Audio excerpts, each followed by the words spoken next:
Hello everyone, VanguardOfValor here, and welcome to something new. This is Legend of Grimrock 2, the sequel to a fantastic dungeon-crawling first-person adventure, which we played through on stream a while back. I really enjoyed it, and I've been looking forward to playing this sequel for quite some time. I apologize for the title screen being a little bit loud, but in-game the sound is a lot more quiet, so I don't want to mute it any more than I already have. Now, we are going to be jumping into this thing and seeing how it goes. This is a pretty exciting thing, because I really enjoyed the first game, so let's build ourselves a party and see what we're at. So, this is a game where you can build a party of 4 adventurers. We will be doing so. They will not all look like this, though. We are going to start off with our first hero. Now, this hero needs a hero's name. Perfect. And we need to decide what he's going to be and what he's going to do. We can be human, insectoid, lizardman, minotaur, or ratling. I'm going to leave Vanguard as a human, however, and we'll set his class as well. There are several classes available, many more than the original game. This has Alchemist, which is apparently focusing on firearms and alchemy, interesting, and creating more alchemical herbs. Barbarian is all about firepower and energy, and health and strength. Battle Mage is about spells and weaponry, apparently. Farmer, that's a strange class. You gain experience by eating food instead of slaying monsters. That's very strange. You're also completely unskilled at first level. Weird. This sounds like it's a challenge mode class. We also have Fighter here. Special attacks with melee weapons take half the time to build up and cost 25% less energy. Interesting. The Knight is a heavy armor class. We have the Rogue, which is all about critical hits with missile and throwing weapons, and dual-wielding penalties are reduced. And the Wizard, which is all about casting spells. Okay, well let's make you a Knight then, Vanguard. Vanguard the Knight. And we'll set up your skills as well. For traits, we have a very numerous options. We can make you healthy, which gives you additional vitality. Make you tough, which just gives you more health. Make you muscular, which gives you more strength. Give you a demon ancestor, which gives you fire resistance. I think what we're going to do with you, though, since you're going to be our tank, we'll give you natural armor, which is 5 extra protection, and we'll give you tough or healthy to make you a little bit more tanky. Let's give you tough. So you start with more health, and you're a little bit harder to kill, because your protection is naturally higher. We're also going to max out your strength, because you're probably going to need to be able to hit things pretty hard. We're going to give you a boost to dexterity, so your accuracy is better, and we'll boost your vitality, so you get more health in general. Okay. That should do for you, and we need to give you your skills still. Your skills, you're going to be skilled in light weapons, I think, because you're going to be carrying a shield. So if you're using heavy weapons, you probably won't be able to carry them in one hand. And we're going to train you in armor. There we go, because that's what you're all about as a knight. So you're about light weapons and armor. Perfect. Next up, our new prisoner. You are not going to be human. You're going to be a minotaur. Boosts in strength, penalties in dexterity, boosts in vitality, and penalties in willpower. Also, they eat more. Minotaur it is. Minotaur, you are not going to be a fighter, you're going to be a barbarian. High health, low energy, high strength. Very nice. Max out your strength as much as we can, and we will give you... Hang on. You have a really big accuracy penalty, so we're going to give you weapon specialization to help counteract that, and 1 point in dexterity, so your aim isn't quite as terrible. We're also going to give you a Minotaur-specific skill, Headhunter. This gives strength +1 for each skull that we find that he carries along the way. We used this one in our first adventure, and it was fun, so we'll take it with us again this time.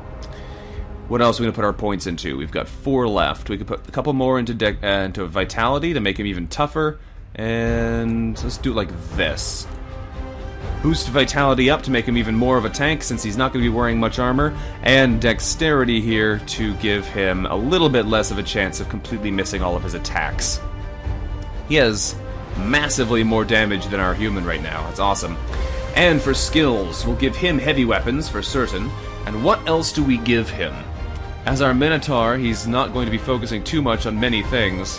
I'm probably going to give him athletics. More health, basically. He's going to take damage, so we might as well help him survive as much of it as possible.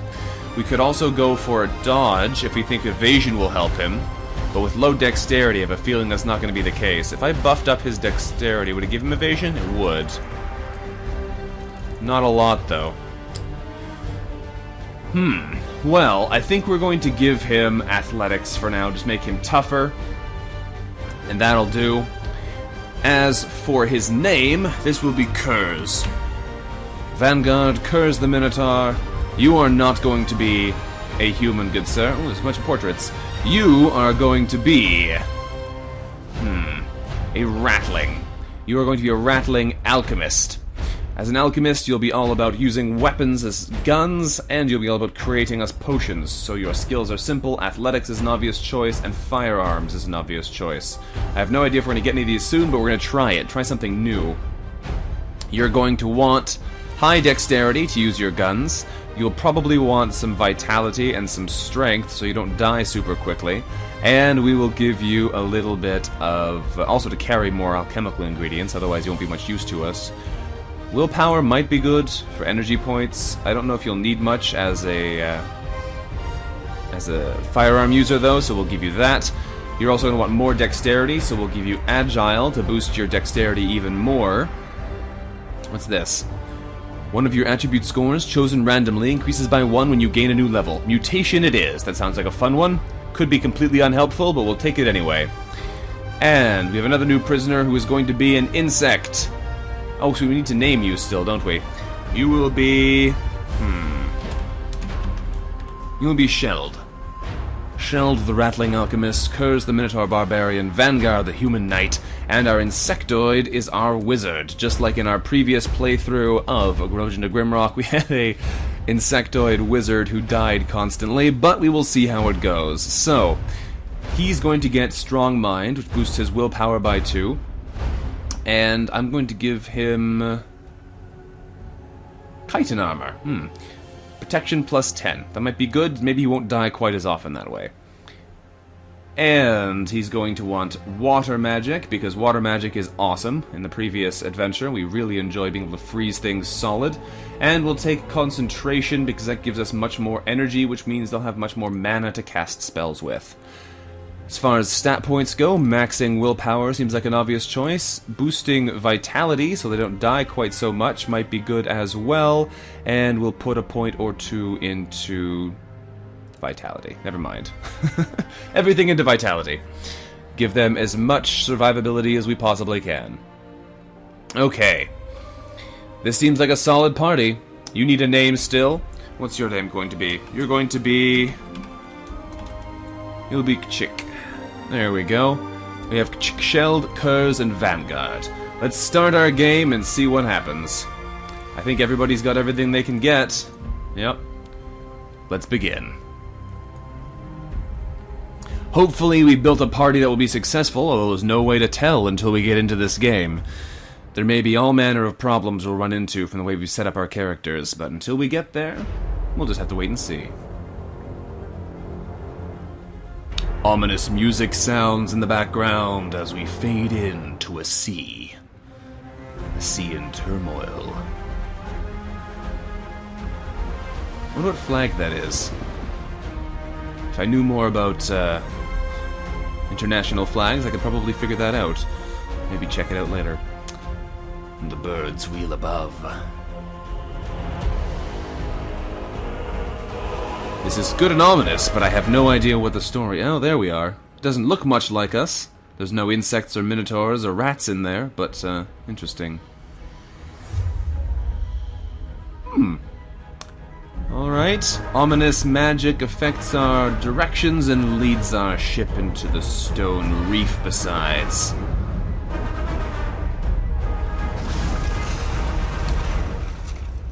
That probably didn't go well for our captors. Or for us, come for that matter.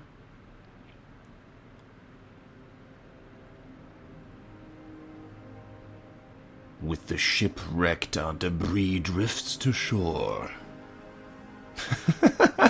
Really? Really? Our cage just so happened to stay intact on a large bulkhead of wood, so it's gonna make it safely. Okay, we'll take it.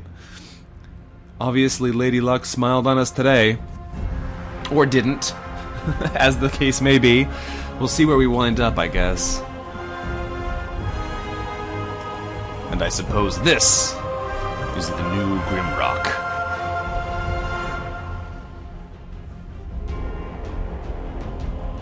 Legend of Grimrock 2.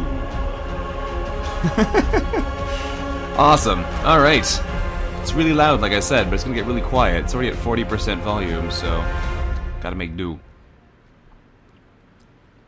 Alrighty. Well, we start in a cage.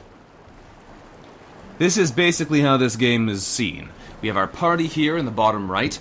We have each of our party members. We can arrange them as we would like, but I like this arrangement at the moment with our 2 frontline fighters in the front, our gun user and our mage in the back.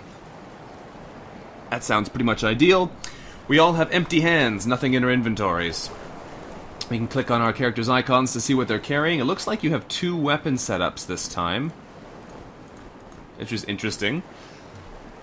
You also have your stats, your skills, and your traits all visible here. Interesting. We have a food bar. If we don't get hungry, if we don't feed ourselves, we don't regain health over time, so that's not good. We have our experience as well. We can sleep to regenerate health over time. Interesting. So we can punch the grating, but I get the feeling that's not going to do much. We do have a stick here we can grab through the bars, though. There we go. That knocks it open. Alright. So, this game is, as you can see, a fairly interesting grid-based setup, where you can walk around in various directions, but there's a limit to the actual spaces you can move in. While it may not seem to be grid-based, it actually is. So we can slide sideways and such, but only to a set distance. We can rotate ourselves around as well. There is a stone for throwing. We'll equip that to our rat in the back. Although he is not specifically trained in thrown weapons, he'll probably be pretty good at it, given that his dexterity is high. Horned fruit sounds like a food item. Yep. Interesting that it shows you the nutrition value. This fruit has a very strong, stinging taste and is commonly found on the southern islands. They are covered with needle-like spikes that can easily pierce the skin and cause an irritating rash. We'll have a branch and a rock. If we look at the description of this thing, it doesn't give us much, but it is a weapon we can use, which we'll probably wind up needing soon. We can look around with a more or less free look as well, but I don't see anything of value here. Interesting. Let's see what else we can find around this place. Looks like the grass blocks our path, but we can 12 damage on a punch. Wow, this Minotaur's tough. And we found some pants. Vanguard, put on some pants. Right now you're all naked. We can't have that now, can we? Alright, let's continue our adventure. More little crabs. I bet you I can go into the water around this rock. Hey! And we found a bone club. Is this a makeshift club made from the leg bone of an unknown beast? So that is a heavy weapon, as opposed to our stick, which is a light weapon. Okay, that worked out perfectly then. Is there anything else we can steal around here? Probably not. Can I take those bones? I cannot.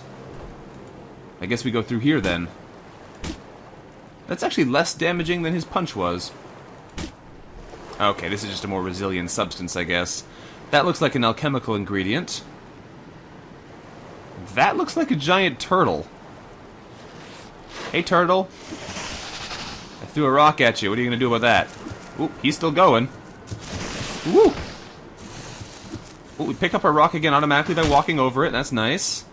So we can rearm ourselves. Come on over here, friend. Does that stick even hurt him? I can't tell. The stone does 2 damage. Stick does 3. Okay. Right now, our Minotaur is clearly our best option. We have our mage as well. We can experiment with some spells with them in a second and see if we can figure out some magic, because the magic system in the first game was fairly interesting. Aha! Gotcha, turtle. Get us some turtle steaks. Well, that's a bit callous, but I'm sure we'll find them useful. Etherweed. We'll give that to our alchemist. Anything else around here we can loot? Doesn't seem to be. Alright, this magic system may be similar to the previous game. There are 9 different runes that you can click on to do things. However, if you click on them incorrectly, they don't do anything. Can we figure out what our basic ice magic is? In the original game, it was clicking that bottom right-hand corner, but it doesn't seem to be this time. It doesn't appear to be anything, in fact. It might be possible that you can't experiment... What did we do? I don't know, but we did something. I don't know what that is, but it's definitely some kind of magical effect. Alright. I don't know what's going on yet, but I'm interested in finding out. Let's smash our way through here and see if we can figure out what's going on here. That might have been a light spell of some kind, perhaps? We'll let his magic regenerate for now. I'm not entirely sure what that did, though. We'll have to experiment more in the future. Alright, through the gate, because evidently there's not much around here for us right now. Handy the button is right there. That looks interesting. We'll have to go see what we found here. Oh, it's a turtle egg, isn't it? Haha, yes it is. Those turtles aren't going to like that we've just taken that. I'll take another ether weed, though. We can put things into our allies' inventories directly by clicking on their faces with the item we're... Oh, it's too far away. Get over here, turtle. Come on. Whoop. He took the bait. Keep coming. Ah, got our Minotaur there. Thankfully, our Minotaur has plenty of health. Unfortunately, they're both trying to fight us at the same time. This could go very poorly for us indeed. Let's see if we can try and kill these guys quickly without getting horribly murdered. Now, we're going to need to be focusing on just our two frontline warriors for now, because as far as I can tell, we don't have any damaging magic we can use. Seems that way anyway, which is unfortunate, because it means that our backline allies don't have much they can do to contribute here, but we should be able to club these guys to death with relative ease. There we go, 2 more turtle steaks for us. Let's just grab those here while they're not looking. And we got another one, perfect. 4 turtle steaks. We'll have food for days. Let's go grab ourselves these stones. Back in our inventory, lovely. Is there anything else in the water we can grab? Not that I see. It's a very pretty game, though, I have to say. Definitely a graphical upgrade from the first, which was not particularly graphically intense. Steal more food. Having a stockpile of food is generally a good idea, because in the later game, you might wind up needing a lot of it if you have to sleep a lot to regenerate lost health. What is this? A key. Okay. Barbarian, hold that. There's also a torch here. So darkness is certainly a thing in this game. There are probably secret stones, or rather secrets we can activate in the stones, but I don't know what to look for yet, which makes it difficult to tell if we've found something secret or not. That's interesting. A dart. 2 darts, in fact. 3 darts, in fact. I'm guessing that is a kind of throwing weapon we'll be able to make use of. Yep, thrown weapons. 3 to 9 damage plus your strength. Okay. That'll be good to have, at least for the time being, while our backline soldiers don't have much they can actually do.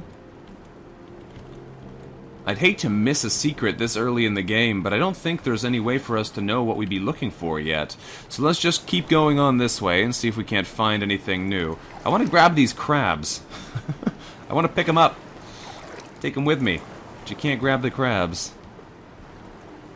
Probably a good advice in general, folks. Don't grab crabs. Is there anything in the corner here? There is a stone over here we can get. I'm sure that'll come in handy later on. Aha! Here's where we need our key. Job done. Press tab to access the map. Lovely. Oh, wow. That's interesting. Okay, well, we have our map here. Goes up and down floors, it looks like. What's this? Oh, you can place icons on the map? You can write on the map? Interesting. Sounds like something's coming to get us, though. I heard something moving. And therefore I don't trust it at all. That will become to be a theme, I think, in this game. Trust nothing. We found a shirt. Alright. Stick the shirt on our warrior.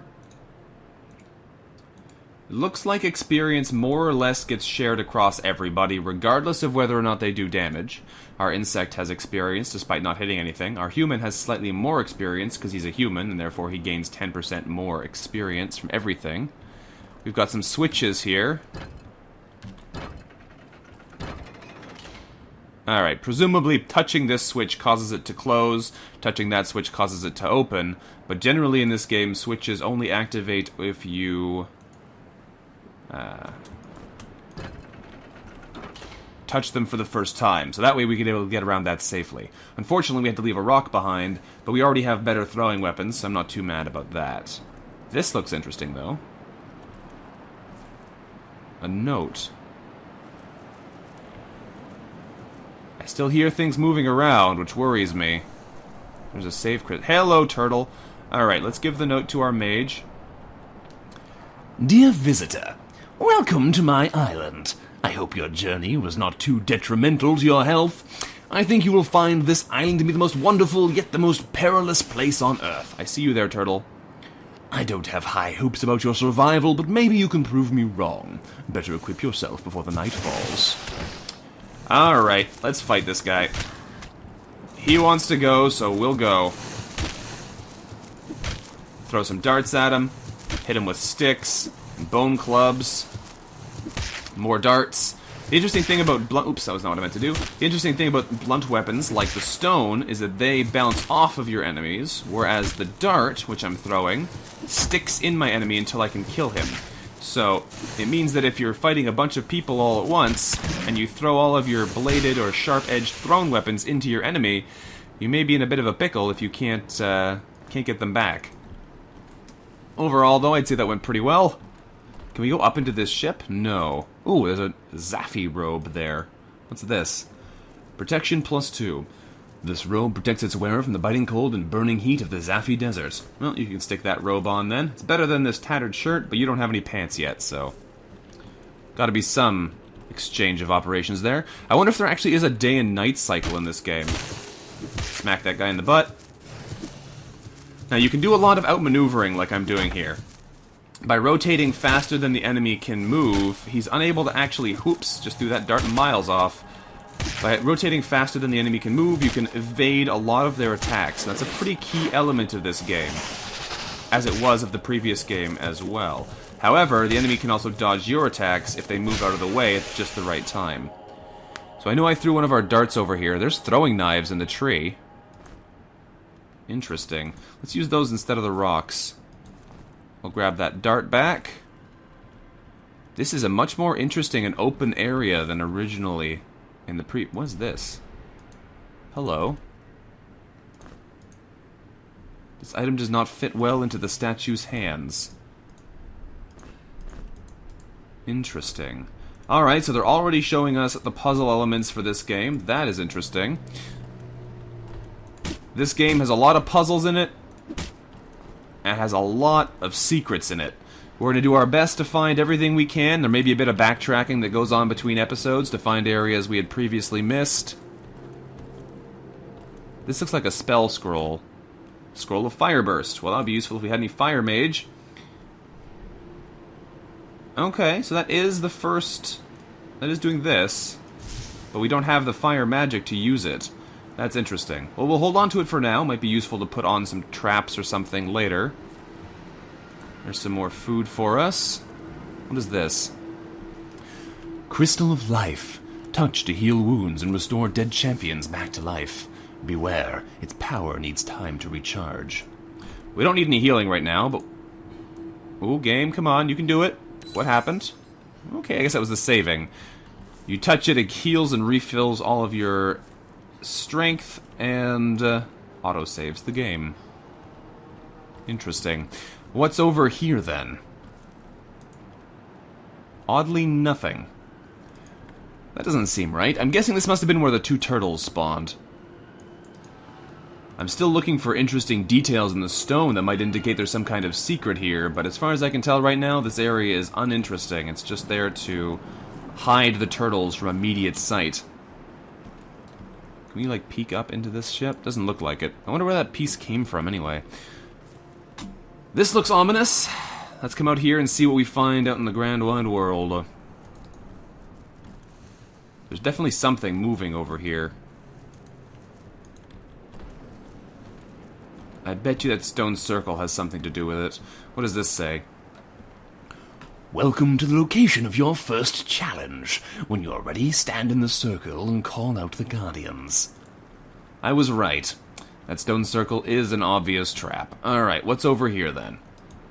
A gold key slot for a locked door. Okay. Is there anything we can interact with in this area that will let us get any stronger before we try that? Because I get the feeling that once we start that, we're going to be fighting for our lives here.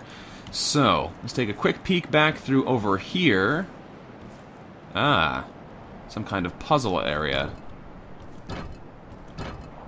Not quite sure what we're doing here. But there's definitely some kind of puzzle here. Let's see what this says. X marks the spot. Alright then, so we go like this then. We will leave a stone on that one. We will leave a letter on this one. These should be heavy enough to click the buttons. Yes, they are. What else can we leave behind? We'll leave a turtle stake on that one. And we'll leave a turtle stake on that one. Aha! We opened a door. Let's see what treasures await us for our efforts.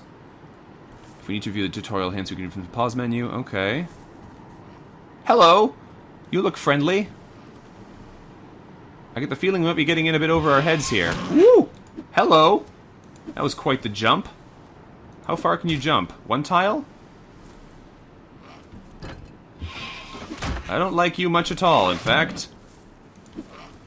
I can't even hit you.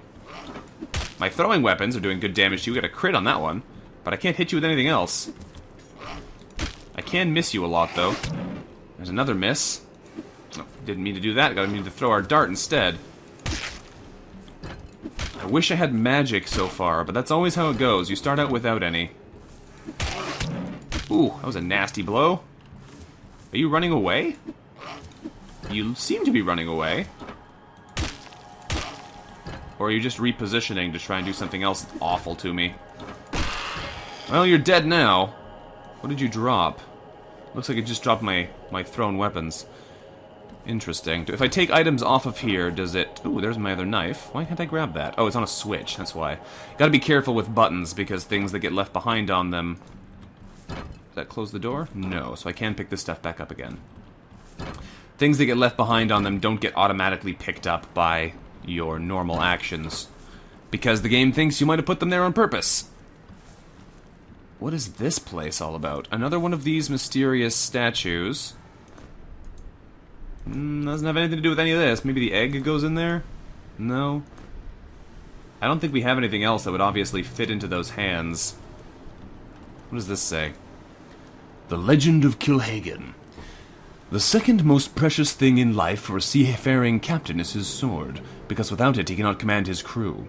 Thus, upon losing his weapon somewhere on Shipwreck Beach, he lost what is most important to him, the respect of his crew.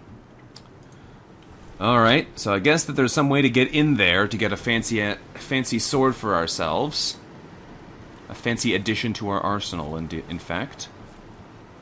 More fishmen, okay. Well, let's try and deal with this guy. He's going to be a problem for us, though. As we have already proven, we're not the best at fighting these fishmen. We miss them a lot. They must have really high evasion or something, because we have a hard time hitting them. Also, they hurt like a truck. They hit like a truck, rather. Woo! Now, we do not want to fight more than one of them at once if we can help it. So we want to try and keep him pinned in this doorway. He got out.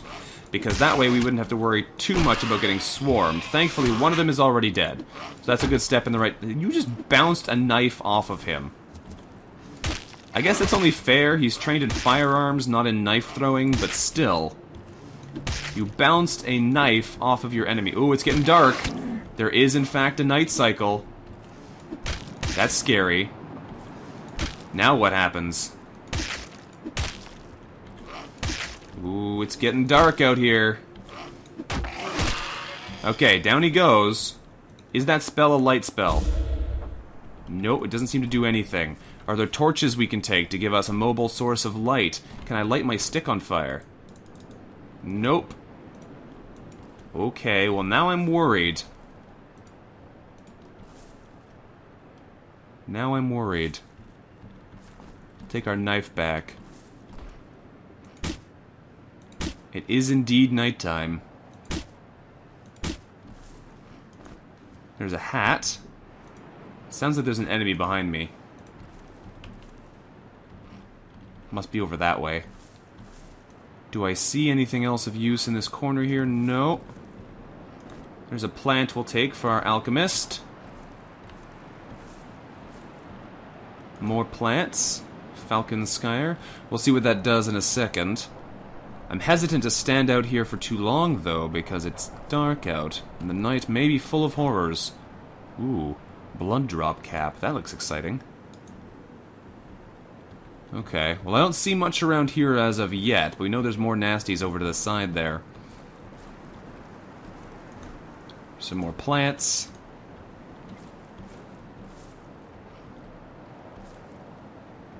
Okay. A button. Dead-end stone. Uh-oh. Hello. Windgate Terminus East. It's locked, though. Interesting. Well, we are going to have to end this episode here for now. I'd love to push this button and see what it does, but we're out of time for this episode. So this has been the beginning of The Legend of Grimrock 2. What mysteries does this island hold? What terrors come out in the night? To find out, you'll have to come back and watch next time. If you enjoyed the episode, let me know what you thought about in the comments below. Possibly throw a subscribe on if you haven't. And either way, I look forward to seeing you next time. Until then, bye-bye.